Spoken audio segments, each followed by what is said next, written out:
Thank you so much. Thank you for having me and for the generous introduction. It's really a delight to be here. This is actually only my second time in the Vancouver area. The first time was to give a talk at UBC in roughly 1986. So I want to point out this is joint work with several other people. Anne Boring, who's now at Erasmus University, Richard Freistadt, who's at the Center for Teaching and Learning at UC Berkeley, and Kelly Ottoboni, a PhD student in the Department of Statistics. I love this quote. Let's see if I can figure out how to drive this thing. Is that right? Yes, okay. This is an important thing to keep in mind, and I'll give some examples of how this is actually quite pernicious in the context of teaching evaluations. So if you have something that you're trying to measure something with, eventually people will game it, right? Once it becomes a target, it ceases to be a useful measure. So we all know student evaluations. We've been on most of the people in the room have been on both sides, evaluating others and being evaluated. It's the most common method used to evaluate teaching. It's used for hiring, firing, tenure, promotion decisions. And they have a wonderful benefit, which is that they're simple, cheap, and fast to administer because we basically outsource the labor to students who do it in parallel. So it's, that's nice. But what, if anything, do they tell us about teaching? And that's the question I want to look at. So first of all, let's assume that they're measuring something and talk about how we're using the numbers. So this is where I get to be a pointy-headed statistician. Non-response is an incredibly important issue anytime you do a survey. The people who respond are not necessarily like the people who don't. And it's important to remember that student evaluations are an incomplete census, not a random sample of students. And you know what typical response rates are in evaluations here at Simon Fraser? Are 40%, roughly? That's a little bit, but we just switched over from paper and pencil to electronic. So we saw that drop. So response rate drop when you switch to electronic? Yeah, that seems to be a common phenomenon as well. Which, I mean, I'm kind of begging the question here a little bit, but people worry very much about how do we get the response rates back up when we switch online, and there's a variety of pieces of folk wisdom about how to do that, ranging from making the filling out of an evaluation part of the workflow that a student needs to do in order to be able to see his or her grades, or encouraging students, setting aside time in class, so forth and so on. But the quote that comes to mind there is, if something isn't worth doing, it isn't worth doing well. So I'm not sure that worrying too much about response rates for something that isn't really measuring what we'd like it to measure is the right place to be devoting our attention. Anyway. All right, so suppose that 70% of students, almost twice the typical response rate here apparently, do respond and that they give an average of 4 on a 7-point scale. So the class average could be anywhere between 3.1 and 4.9, depending on how those other 30% might have responded. And if you have a 40% response rate, it's even worse, right? So you really don't know how the class would have responded once you have a significant fraction of non-responders. Moreover, so trying to compute a margin of error, and I've seen people do this, they take a mean and a standard deviation of responses and say this is the margin of error. That doesn't mean anything because it's not a random sample. It's just not, it's not the appropriate measure of uncertainty. And you need to think about who's actually going to respond when there are a lot of non-responders. The self-selection often is in the direction of people who are unhappy. Well, certainly people who are passionate in some sense, but very often, anger is a stronger motivator than joy in a lot of cases. So this is a wonderful XKCD cartoon. I get in trouble for showing up contented at protests. Things are pretty okay. Anyone for Scrabble later? Yeah. All right. So it's very common to compute averages of the student evaluation scores and report the averages and compare the averages. That assumes that the scale is anchored in some way, that you can make comparisons across students, across disciplines, across course sizes, formats, and so forth. And it doesn't really make sense. So 3 certainly doesn't mean the same thing to every student, even approximately. A 5 in an upper division architecture studio doesn't mean the same thing as a 5 in a freshman econ course with a zillion students. In order for averages to make sense, the intervals need to make sense. So the difference between a 1 and a 2 needs to mean the same thing as the difference between a 5 and a 6, and it doesn't. Does a 1 balance a 7 to make 2 4s? I mean, that's basically what we are assuming in calculating averages. And what about variability? So you've got these 2 1s and 2 7s, 2, 3, 4, 5, 6. These all have the same mean. But I would argue that whatever was going on in this class was quite a bit different from what was going on in this class. At least the students' responses were quite different. Polarizing is not the same as average. This joke about 3 statisticians go deer hunting. They spot a deer. First one shoots a yard off to the left. Second one shoots a yard off to the right. Third one says, "We got him." Okay, so averages don't really make sense for ordinal scales. Averaging SETs don't make sense. It doesn't make sense to compare SETs across all these things. What some people try to do to control for some of this is only to compare lower division classes in a given department with other lower division classes in the same department. But even then, there's a lot of things that are going to affect the scores that students give. All right, this is a neologism of mine, quantification, F-A-U-X. It's basically to assign a meaningless number, and then you look at it and it's got 3 digits, so it's got to mean something, right? All right. Let's get into what SET might actually measure. This is a wonderful book. It's definitely dated and has some language that would be viewed as objectionable these days. It was like the last edition was in 1954, but it has some brilliant things in it, one of which is this. If you can't prove what you want to prove, demonstrate something else and pretend they're the same thing. In the days that follows the collision of statistics with the human mind, hardly anyone will notice the difference. So I think that that's basically what we're doing with student evaluations. It's difficult to measure teaching effectiveness, so instead we measure student opinion, and we don't measure it very well, and we pretend that they're the same thing. This is kind of like saying, I would like an instrument to measure my IQ. What I have is a bathroom scale. So I get on the bathroom scale and I relabel the dial, right? So it's not measuring the same thing. We're just pretending. What's effective teaching? Well, it ought to have something to do with learning, facilitating learning.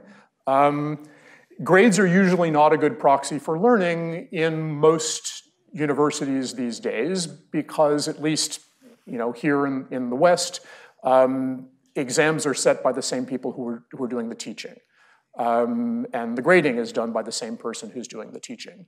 So if there were somehow anonymously graded, uniformly administered examinations that were concocted by someone who was not the person doing the teaching, and perhaps the person doing the teaching didn't even know what the test was going to be, so they can't teach the test, then we might have something closer to a reasonable proxy. Students generally are not in a good position to judge how much they learned. And this faculty as well, right? I mean, I go into a lecture, everything seems perfectly clear. I go home and try to do something and realize I actually don't understand it at all, right? This is an experience I had very frequently in math classes.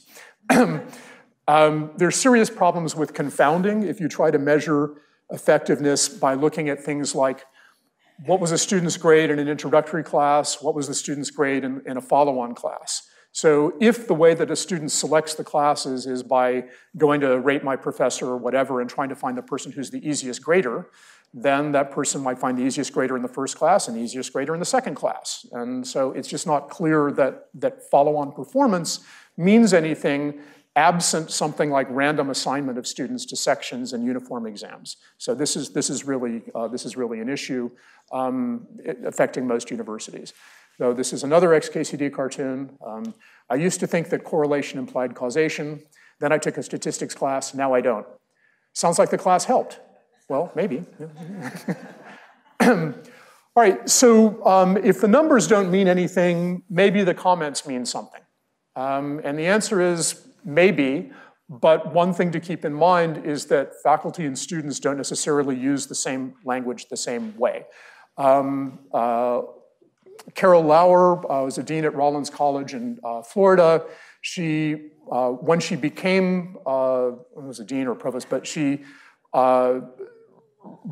it just dawned on her that all of these evaluations she was reading maybe shouldn't be taken at face value. And so she conducted a survey of students and faculty and discovered that faculty and students really don't mean the same thing by fair, professional, organized, challenging, or respectful. So who in the room are faculty or many students? A few? Okay. So if a student tells you that your grading isn't fair, that you aren't fair, what would you intuit that that's supposed to mean? I mean, personally, I would take that to mean that I'm grading using non-academic criteria, I'm playing favorites, I'm doing something that is somehow biased. I'm not treating students in the same way. So here's the result of her survey.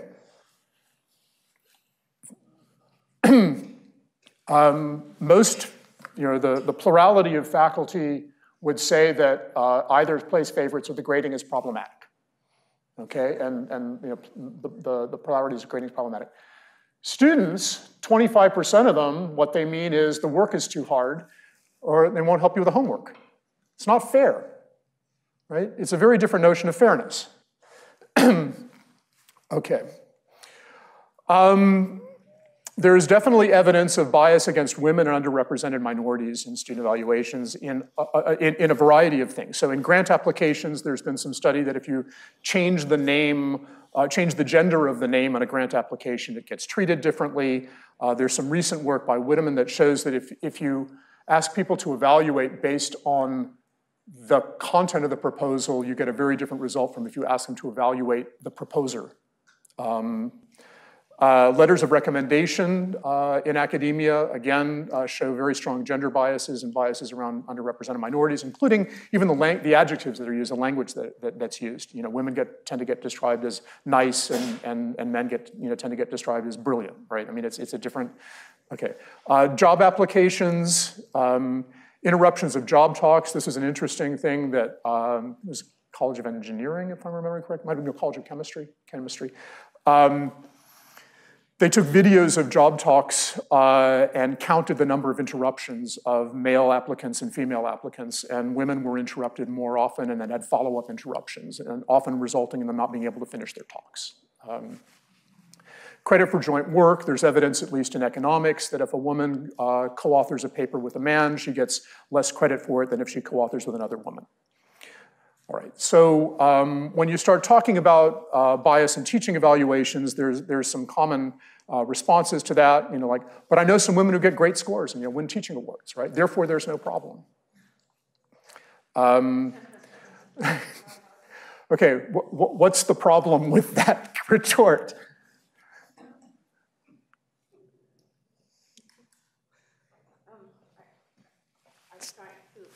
Sorry? You want the answer to be something along the lines of they're scored on something else rather than teaching effectiveness? I don't know. So, if there is something wrong with the atmosphere. So one of the issues that I hope you take home is to think about the right hypothetical counterfactual when you're trying to make a causal inference. And one of the things that pervades the literature on teaching evaluations is people just taking a pile of evaluations and computing correlations. And so I'll be nasty to an article that just appeared on Slate about claiming that it's all to do with hotness and not to do with gender. And it's an exemplar of work that basically takes a bunch of teaching evaluations of women and men, computes the means, and says, oh, look, they're within a fraction of a standard deviation of each other, therefore there's no problem, right? So everybody knows that in today's academy, you need to get good teaching evaluations to get promoted, right? You'll lose your job if you don't.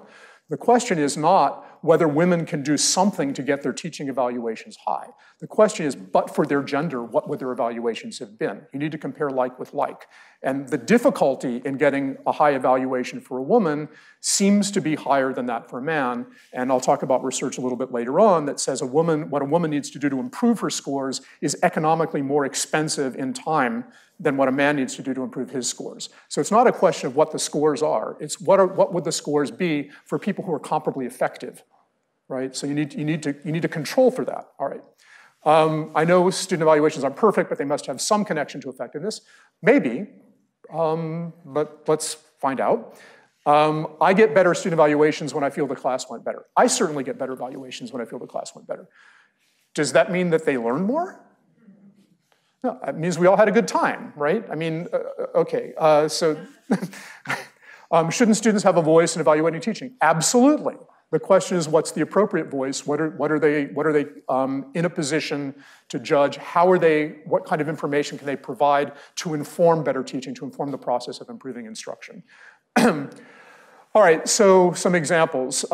This was Camden Rutgers University Law School dean asks students to stop commenting on women professors' attire in teaching evaluations, right? The fact that this is necessary is kind of appalling. This I wanted to just play for you because it's so utterly cringeworthy.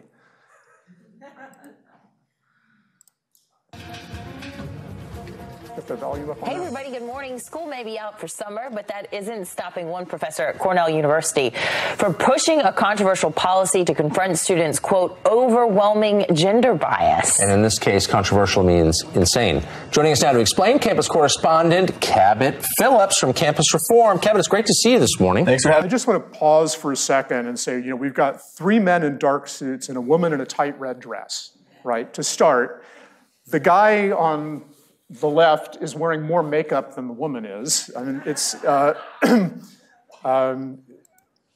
the idea here is that just being a woman, the result of a biological accident over which you had no control, ought to give you additional points in your evaluation? These are some serious allegations being made by this professor, but unfortunately for her and for her argument, there's not really any facts that she's going off of. What are the allegations? The allegations are that students are naturally against professors who are women, whether subconsciously or they know they're doing it or not.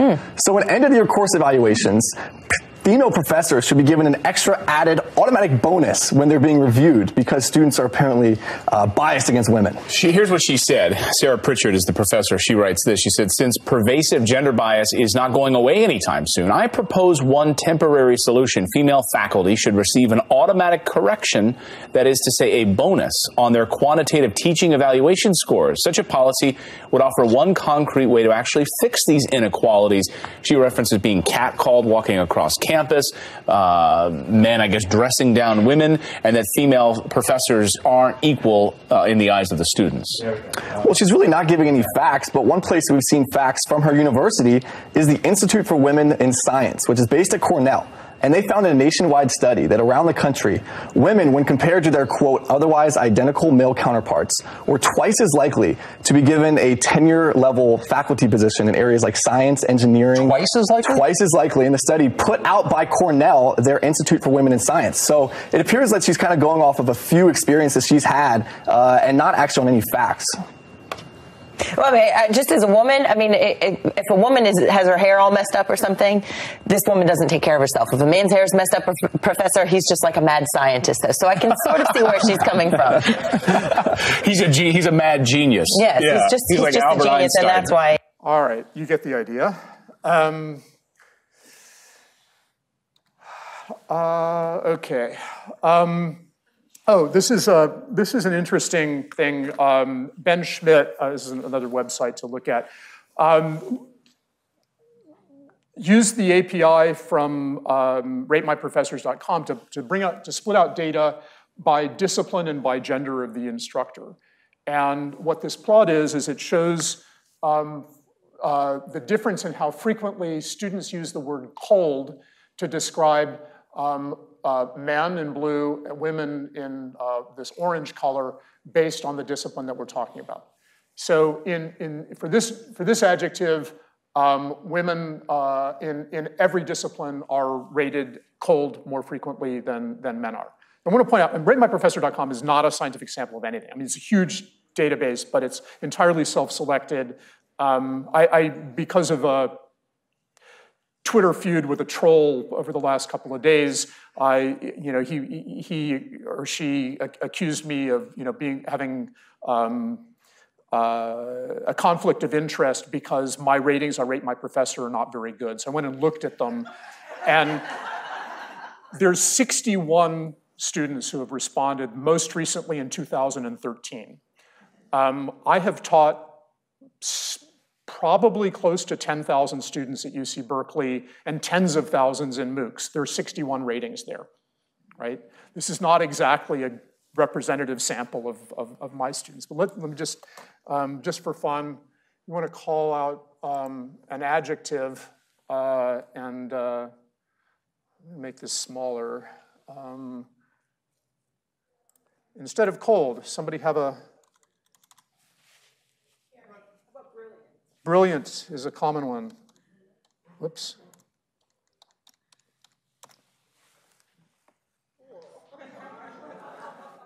Okay. In just about every discipline for this particular set of data, men are described as brilliant more frequently than women. Okay? Want to pick another one? Caring?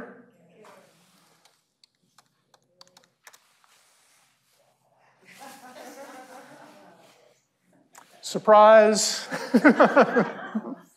Right? Okay, you go play with this yourselves. You get the idea.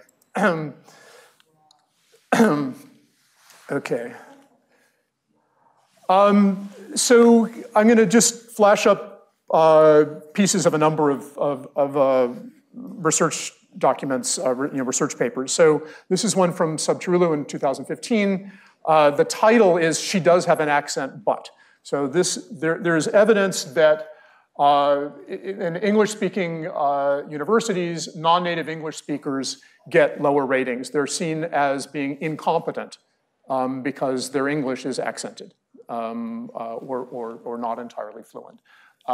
So that's something to take into account. That's something that I understand has been an issue in Quebec, in complaints in various directions. This is an interesting paper.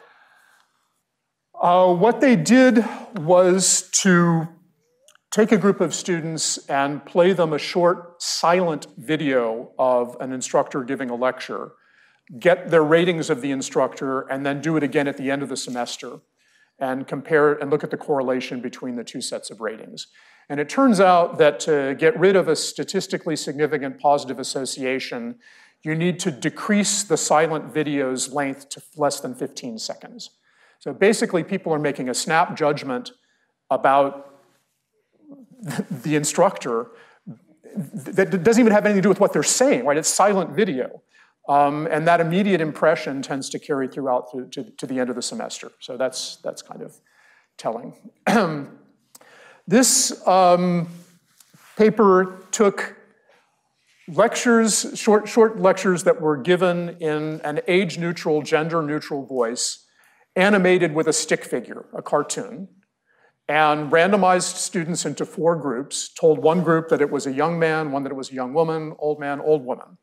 And when they told the students that it was a young man, the lectures were rated higher for enthusiasm and a bunch of other things, right? So exactly the same content, just thinking that the instructor was a different age or different gender matters. This is a lovely meta-analysis. I'm not a big fan of meta-analysis. I think the assumptions are utterly concocted. But this is a particularly careful one that really looked at the underlying studies seriously to assess their uncertainty. And what they found was that the findings that found a positive connection between student evaluations and student achievement were an artifact of small sample studies and publication bias. So basically, they find the studies that shows kind of no association or negative association between evaluations and learning outcomes to be the more compelling studies, and as do I. Here is one of the pioneering randomized controlled experiments that I think set the stage for a lot of the work since. So most research universities do not randomize students into sections of classes. The Air Force Academy, on the other hand, has no problem telling students what to do. So they looked at data where students had been randomized into sections of a class and then sections of the follow-on class, and looked at their performance. And they find that academic rank, teaching experience, terminal degree status of mathematics and science professors are negatively correlated with contemporaneous student achievement, but positively related to follow-on course achievement, right? So basically what happens is students, according to them, students punish instructors who help them learn more by offering a more difficult class, right? They reward easy classes, but they learn less. This is another randomized controlled experiment done at Bocconi University in Italy, and it finds basically the same thing, that a measure of effectiveness is negatively correlated with students' evaluations of professors, et cetera. So these were the two randomized experiments that I'm aware of until relatively recently, like last few years. Here's an interesting study that tries to look at attractiveness. So attractive instructors receive better ratings in their data set. That's also true of this thing on Rate My Professor, but we'll get there in a minute. So what makes this particularly pernicious is that we have these incentives to get better teaching evaluations for our own self-interest, to get raises and promotions and so on, or we get rehired. What this study found, this is Korean data, Taiwanese data, forgive me, that assistant professors subject to the tenure system grade more leniently. Teaching effectiveness measured by a value-added model falls significantly by 0.3 standard deviations, and roughly 6.6% of the sample mean. So the claim, and I haven't looked carefully at the experimental design, is that once you put someone into the tenure system and linked to tenure is good teaching evaluations, that the students will learn less. Right? This is just not because the incentive is to give an easy class grade easily. I'll talk a little bit more about that. Another example that student evaluations tend to result in grade inflation and other unintended consequences. So here, grading leniency encouraged by the practice of university administrators to base important personnel decisions on student evaluation of teaching creates strong incentives for instructors to teach in ways that would result in good student evaluations. Really? Evaluations of concurrent courses, though positively correlated with concurrent grades, are negatively related to student performance in subsequent courses. So, this is another paper comparing genders, finding women are 11 percentage points less likely to attain teaching evaluation threshold cutoff for promotion to associate professor, so may put female lecturers at a disadvantage. This is not balancing on teaching effectiveness. This is one of those sort of population level associations. And so it's a finding in that direction. But somebody could come back and say, oh, well, the women just weren't as good teachers as the men and they deserve their bad evaluations. And that's what I'm going to address later with another experiment. So let's take a deeper dive. So this is the more recent randomized controlled experiment, McNell, Driscoll, and Hunt. This was published in 2014. This is the backstory for this is actually very entertaining. So Lillian McNell and Adam Driscoll, these are two very Anglo names. They were graduate students who were co-teaching in an online class. I think this is North Carolina State, if I recall correctly.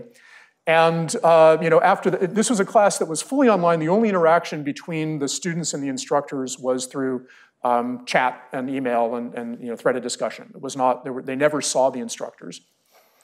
So at some point after the midterm, Lillian says to Adam, how do you deal with the flood of email after all these students complaining about grades and so on? And Adam says, I don't know what you're talking about.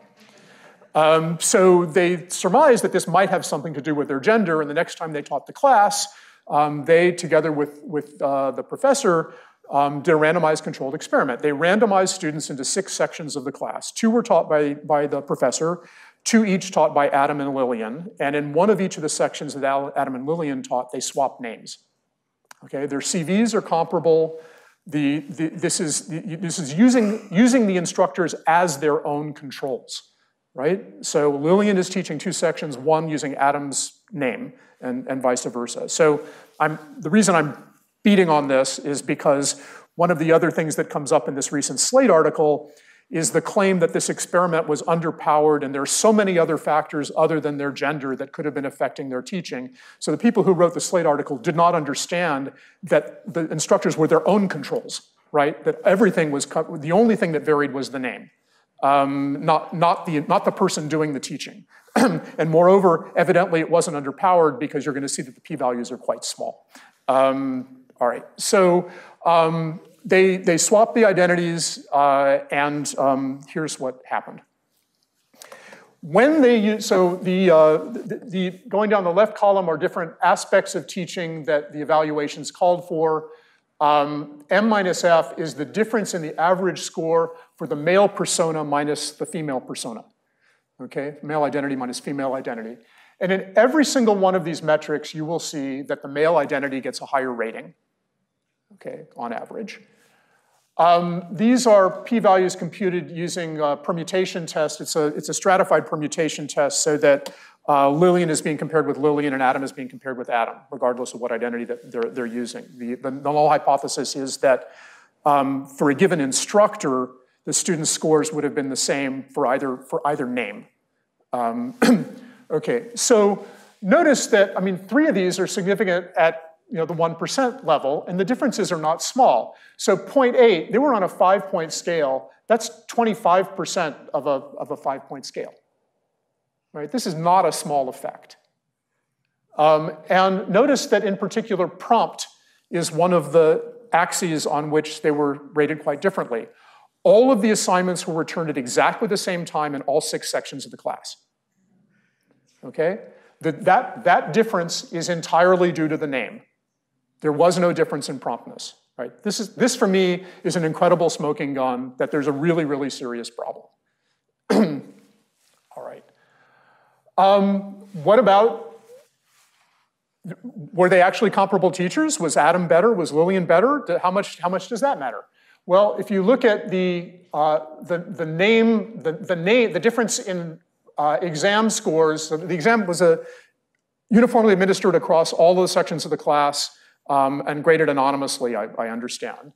If you look at the difference in scores by the perceived gender of the student, there's a slight advantage for the male identity with a very large p-value, so not significant at all. This is well within the realm of chance.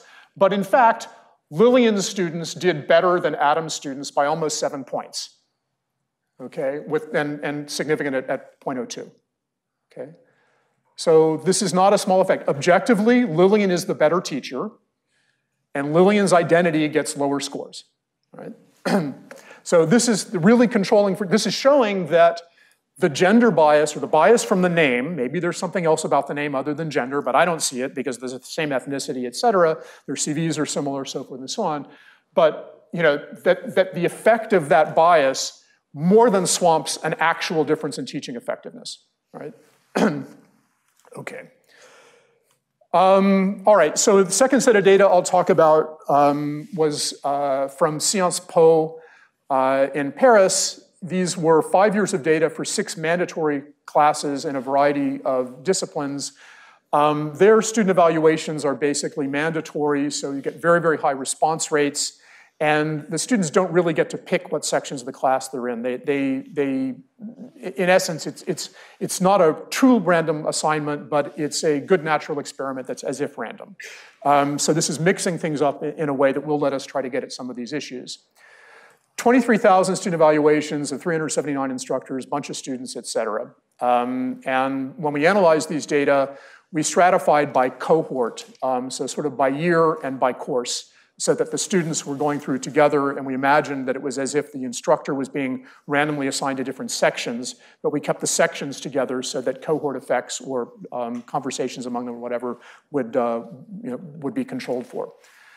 All of the final exams were anonymous except political institutions, and one of the other interesting things about this is that students get their interim grades before the final exam is administered, which sets their expectations about their grades. So it's really nice to be able to look at how the association between students' grade expectations and how they rank the instructor, how they score the instructor.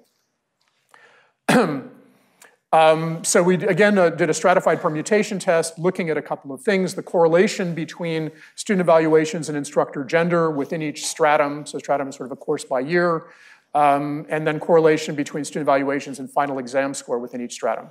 Again, averaged across strata. And if you look at the average correlation between student evaluations and exam score, you see kind of a mixed bag. In history, there is a positive association that is statistically significant. But across the other disciplines, some are positive associations, some are negative associations, all of them are kind of weak. Okay, so nothing really sticking out here, but maybe a little bit of difference by discipline. If you look at the association between instruction, whoops.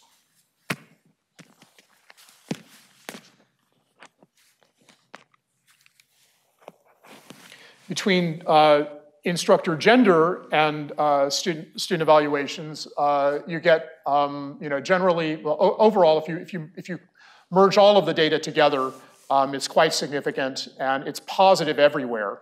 It doesn't reach statistical significance for any individual department, but in aggregate across departments it does.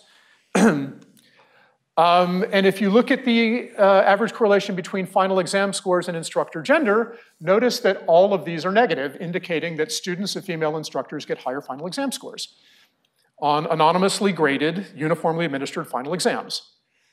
Okay, so this kind of objective evidence that the women are in fact more effective instructors is getting wiped out in the evaluations, and in fact men are getting higher evaluations generally. This is telling, the average correlation between student evaluations and interim grades. So everywhere except political institutions, which is the one where the final exam is not administered anonymously, there is a positive association between the grade expectations and the evaluation scores, and it's significant across the board, except for political institutions. Okay, so the message here is if you want to get good evaluations, give the students an easy quiz before you give out the student evaluation forms. That's a time-honored tactic. Make them think they're smart and doing well. All right. So the main conclusion is there's a lack of association between student evaluations and exam scores.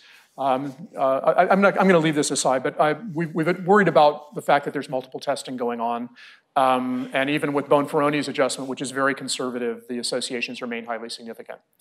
All right, so what are we measuring? Well, in the US data, the McNell et al. Study, you basically control for everything because you're comparing each instructor to him or herself, right? So that the teaching style is the same, other things are the same, it really is just the name. And the French data controls for subject, year, and teaching effectiveness. All right, so I find it kind of compelling that there is a significant gender effect, that effect varies by discipline, and may vary by a number of other things as well. So I can't remember which way it goes, but in the US, I think the male instructors got higher ratings because male students were rating them higher, and in France it was because female students were rating them higher, or it might have been the other way around, but who was raising the scores was different in the two places. So the point is that proposal to just add some bonus points to women's scores is not going to solve the problem, because the extent of the bias varies by far too many variables to be able to estimate an appropriate adjustment, in a particular class, on a particular day, in a particular semester, for a particular time of the week, in a particular classroom, for particular ethnicity. There's just no way. All right, so who supports student evaluation? So I love this Upton Sinclair quote. It's difficult to get a man to understand something when his salary depends upon his not understanding it. One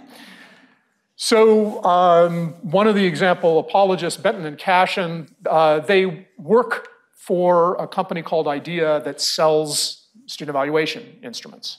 And the highly cited report is actually a technical report from their business. It's not a refereed article. All right, so they claim that student evaluations are reliable and valid. 2012 article, it does not cite either of the randomized controlled experiments that had been done. It's basically working with observational data, subject to the same kind of confounding issues that we'd expect. All right, Even they say that theoretically the best indicant of effective teaching is student learning. Other things being equal, students of more effective teachers should learn more. Completely agree. The question is, can we actually measure that in situ, and figure out what's going on? And I don't think that evaluations measure it. So I don't think anybody claims that there's absolutely no connection. The question is not that. The question is how well it measures effectiveness and whether it actually measures other things better. And I would claim it's a much better measure of instructor gender than it is of teaching effectiveness. If you want to know what gender the instructor is, compare the evaluations. Okay, so what we really like to know is, do comparably effective men and women get comparable SET? Not do men and women get comparable SET. You can't just average across populations and expect that to tell you anything meaningful. What you'd really like to do is the hypothetical counterfactual, which is, if you could flip the gender bit, what would these scores have been? And that's something we're not going to really be able to do very well. All right.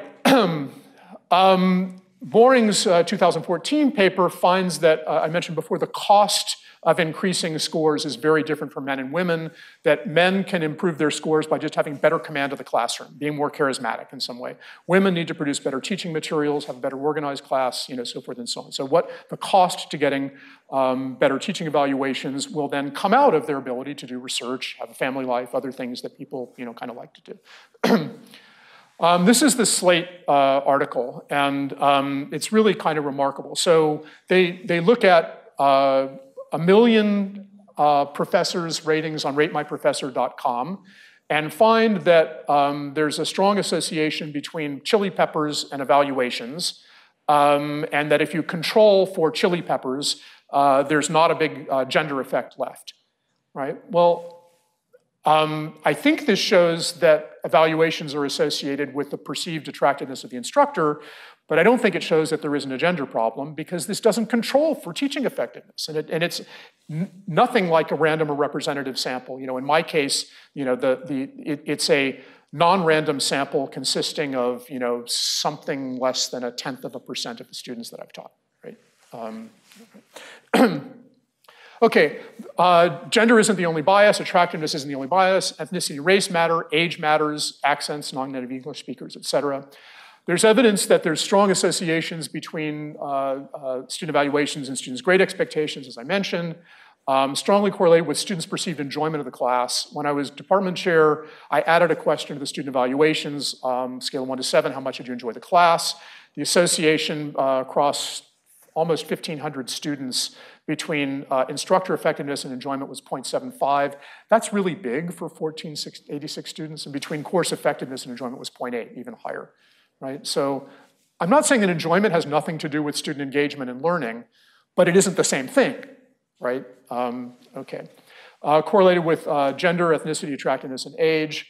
And one thing that's really important to keep in mind is that it's the omnibus abstract questions that tend to be most malleable, that tend to be most subject to these biases. So asking students a question about overall how effective was the instructor is an invitation for biases to be the driver of the answer. All right. Calling something teaching effectiveness does not make it teaching effectiveness. You can't just relabel the scale IQ, right? It doesn't, all right. All right, so what should we do? So there are a variety of things we might be able to figure out about people's teaching, and my feeling is that it's a lot easier to measure inputs than outputs. We'd love to measure learning, very, very difficult to do. We can measure effort and engagement, just how serious is the person contributing to the teaching mission of the university, keeping the curriculum up to date, trying to improve, revising the curriculum, developing new courses, supervising undergrads, mentoring, how do the students do when they graduate, things like that. So here's principles to keep in mind if you're going to design SET items. What's okay to ask about students' subjective experience of the class. Did you find the class challenging? Did you enjoy the class? Could you read the instructor's handwriting? You should avoid abstract questions, omnibus questions, and things that require judgment. Avoid questions that require evaluation, like how effective was the instructor. Focus on things that affect learning and the learning experience, like asking, did the classroom interfere with your ability to learn, because it wasn't well lit, or the boards were bad, or something like that. If you ask multiple choice questions, you should generally provide free-form space for students to explain why they picked that. right? That can often really change how you would interpret the results, and you still need to interpret them causally. So here's some examples of SET items, way too many of them, but if you want to ask the students whether the lectures were helpful, you might want to know whether the students went to class. Right? It would be an interesting piece of information to kind of plug it. When did you do the readings? Never, just before the assignment was due, only if I couldn't do the assignment without doing the readings, or before the class where it was going to be discussed, right? I mean, things like this. I did the assignments, yes or no. The assignments helped. Okay, I attended office hours. I get things like, the instructor was unavailable during office hours, and it's like, because during one office hour, I had to go to the bathroom and I left a sign on the door saying back in 5 minutes, and that's when you came? I mean, what materials or activities did you find most useful? I thought there were ways to get help. I felt prepared. This is actually an issue in the University of California system around prerequisites because, in particular, we have a lot of transfer students. Part of the master plan for the UC system is that many students go to community college for the first 2 years and transfer into the UCs. This is a way to get more students getting a UC-level education. But very often, the classes they're taking in community colleges are not as rigorous as the courses they would have taken in their first 2 years at Berkeley. So they may feel inadequately prepared, and it would be nice to understand to what extent this is due to a lack of articulation of the prerequisite classes. Okay. All right, I'm going to skip over that. So what are we doing at Berkeley now? When I was department chair, I instituted peer observation. There was peer observation in some other departments. For example, in the School of Public Policy, the dean watches everybody's lecture like once a semester, once a year. I know that there are places where every faculty member goes to at least one class of a colleague when the person comes up for tenure. Teaching portfolios have been recommended by the Senate and by my division, Mathematical and Physical Sciences. We are de-emphasizing the role of student evaluations in our division. The Senate and administration that sign off on tenure and promotion cases have blessed that. We have banned the use of averages completely. Instead we're displaying the data in bar charts. We are reporting on response rates, and we're putting in caveats on the interpretation. And we're in the process now of revising the student evaluation items to avoid items that call for judgment. So the pilot list or the things from which we're going to be selecting are those that I just showed you before. This is not, a university might want to do the right thing because it's the right thing to do, or it might want to do the right thing for risk mitigation. It turns out that there's an increasing amount of litigation going on in this area. I've been involved in these things. So union arbitration in Newfoundland, union arbitration in Ontario, civil litigation in Ohio, litigation in Vermont, union arbitration in Florida, union grievances, and then several attorneys have approached me about class action lawsuits. So a class action lawsuit on behalf of women at a major university would probably change what people do. And then I've got a bunch of references here. I put this stuff online so that anybody who wants to look up this stuff can.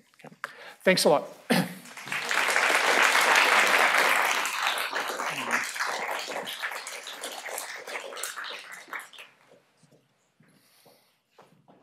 So I think we have some time for questions. I'd like to ask your opinion about observations. As you would, I think, argue, a single observation of a particular class is a poor sample. It's not random. Yep. There have been studies that I'm aware of in the research literature on teaching effectiveness that show when you do random ANOVAs, facet designs, generalizability studies as they're called, there are lots of other facets that matter. So how should we do observations in a way that's both practical and reliable? So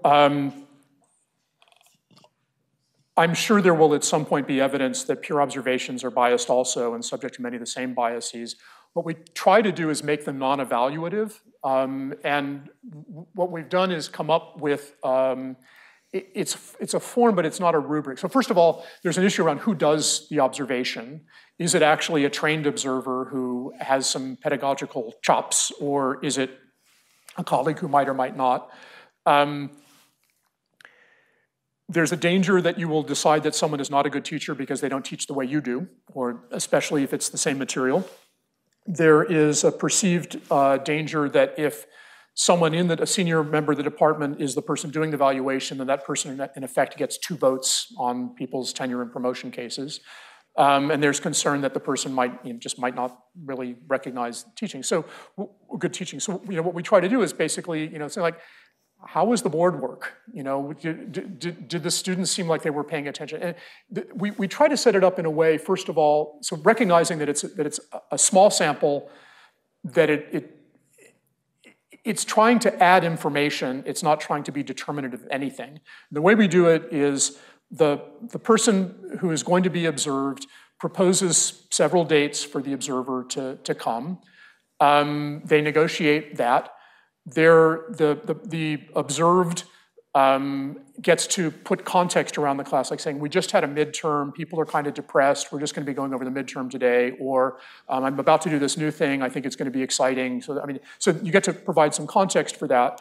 After the comments are received, there's an opportunity for the observer to reply to the comments and explain why things might have come out the way they did. And you can have a no-fault do-over if you felt you just had a bad day, and so on. So it's really trying to, I just think teaching is not going to get better unless we pay attention to teaching. And paying attention to what students say about teaching is not the same thing as paying attention to the teaching. And the goal is to really get people to start talking about it, visiting each other's classes, even when there's nothing at stake. Assigning teaching mentors and having conversations around that. First time an assistant professor has to make a syllabus or has to make an exam or this or that, just get people paying attention to it.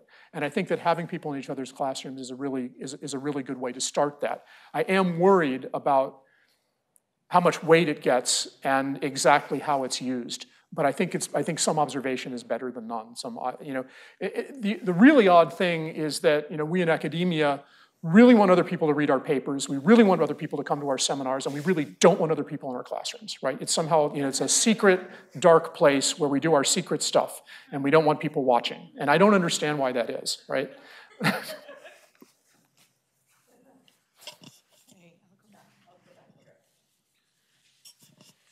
So it seems like we still don't have any objective way to measure whether students are learning or not. I know there's a big backlash against examinations, in the U.S., no child left behind and so forth. But there must be some other way to actually measure whether they're learning or not over time. Yeah, it's really difficult to measure learning. Especially in a situation where the examinations are being set by the instructors who are doing the teaching. Because then you can, not only can you teach to the test, you can test to the teaching. So it's hard. I think that one of the things that we do in the teaching portfolio is ask for examples of course materials, including examples of student work and examples of assessments, syllabi, handouts, things like that. So you can look at the exam and say, were these reasonable questions to be asking? Is this at the right level? Do the materials look helpful to me? And so on. So again, I think we're going to have an easier time measuring inputs than outputs. But I think we shouldn't pretend that we're measuring an output that we can't actually measure.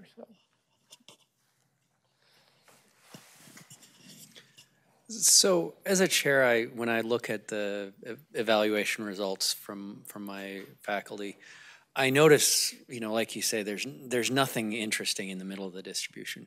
But if I look at sort of the bottom 10%, I recognize those courses. I recognize those instructors. Sorry, say that again. When I look at the bottom 10% of student evaluations, I recognize those courses, and I know the problems that those courses have had. Is there any research done on sort of the lower end of that? Because that is where consequences tend to occur. So when you say the courses, do you mean the instructors of those courses, or you mean that these are like the large lectures that everybody hates, or? No, usually it means something's gone wrong. Something's gone wrong, okay. So, I don't know what to say. There's certainly circumstances under which that flags something that needs attention.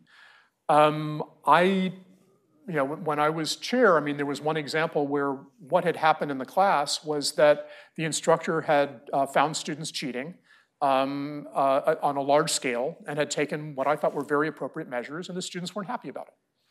And another example, an instructor who, is French and has a very neutral affect and is very businesslike about the teaching, is not warm and friendly and doesn't crack jokes, so forth and so on, and gets lower valuations than other people despite producing, just beautiful lectures, beautiful teaching materials, et cetera.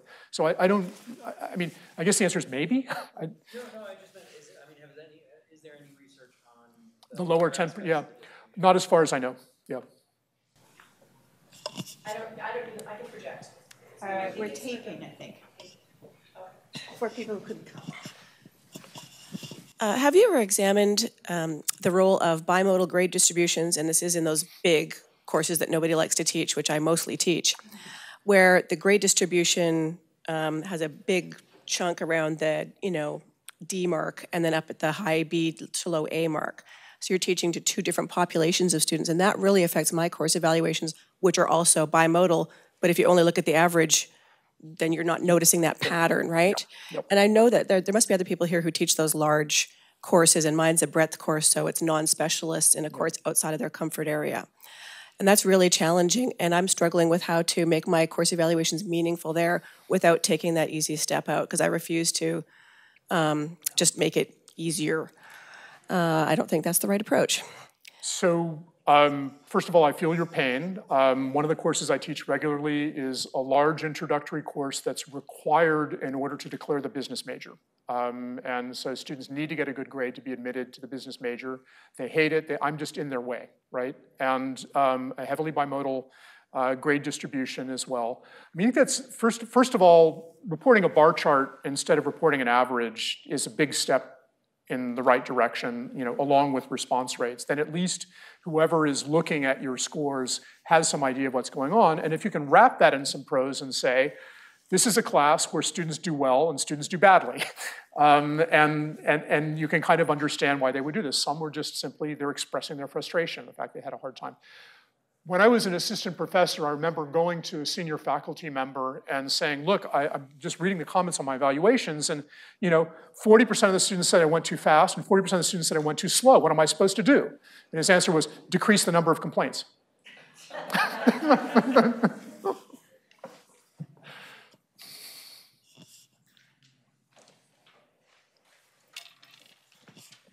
So I have a question about the gender bias. I'm wondering if there's any differences you see across disciplines, like comparing disciplines with a lot fewer women in them versus disciplines with more women? So this is a hypothesis that I've seen put out there. I haven't seen any randomized controlled experiments around it, but certainly in the French data from Sciences Po, we saw a difference in the magnitude of the bias across different disciplines. I think that the number of female instructors in those disciplines differed substantially, but we didn't look at the association between the gender fraction among the teachers and the ratings. But there's definitely some evidence that in disciplines that have more female faculty, the sort of gender bias penalty is not as large. Yeah. I have a final question.